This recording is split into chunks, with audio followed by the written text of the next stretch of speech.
A principal coisa do Dose de Ânimo que eu considero algo que é muito marcante na minha vida é que o Dose de Ânimo surgiu num momento difícil da minha vida, né? No momento que eu não estava vivendo um momento bom, familiar, sentimental.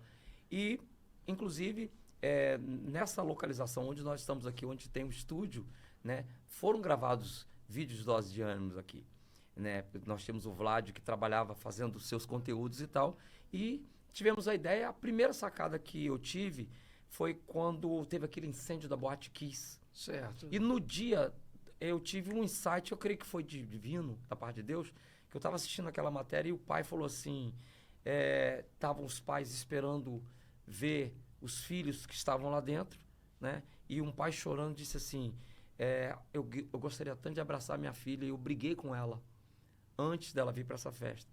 E agora eu não posso abraçá-la porque eu não consigo nem reconhecê-la. E aquilo falou comigo tão forte. Aí aconteceu uma coisa muito louca. Ele falou assim, olha, não pode, por dois motivos. Primeiro, que tem que ter autorização. E segundo, porque já estamos fechando aqui.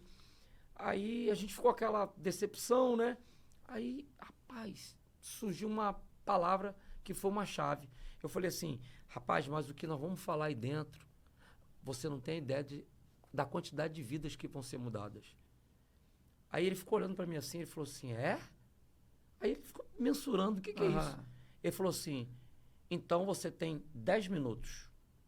Aí o Vlad pegou a câmera, ligou, a gente não tinha roteiro, não tínhamos nada preparado. O Vlad falou assim, faz o seguinte, Marquinhos, bota o óculos escuros, vai andando, eu vou filmando as lápides.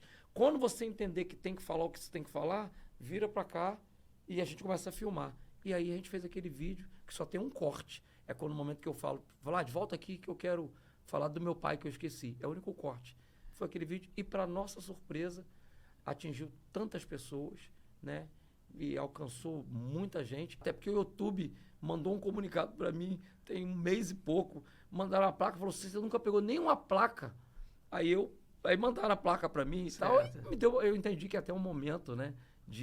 Da gente seguir em frente. E, apesar de tudo isso, certo? Você sempre conservou um humor para cima. Sim. Talvez, eu costumo dizer que talvez voltava para casa chorando. Sim.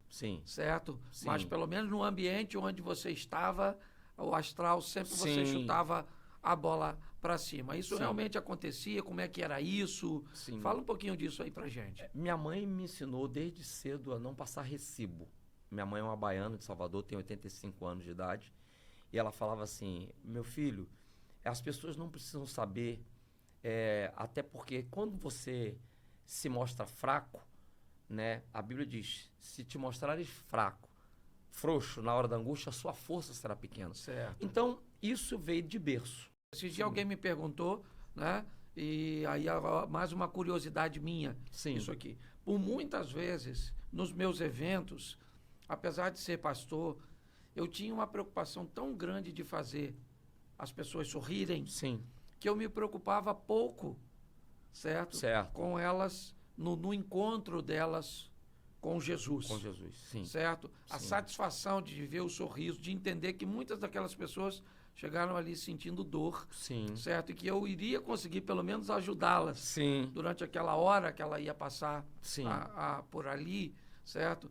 Me fazia, era até meio estranho, que como um pastor, o propósito da gente é sempre levar as pessoas a encontrarem Jesus, a salvação, mas como é que era aquele momento para você olhar para as pessoas, certo? E sei que muitas vezes você chegava e olhava exatamente o cara que não estava rindo.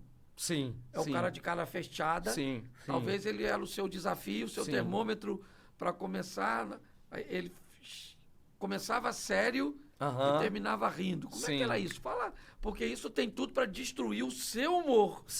Está diante de alguém que foi ali para te assistir, mas não consegue dar uma risada. Eu tive bons mentores nesse sentido. Tá diante de mim o principal, né, que é você, que sempre falou sobre ter as suas características não mudadas pelo ambiente.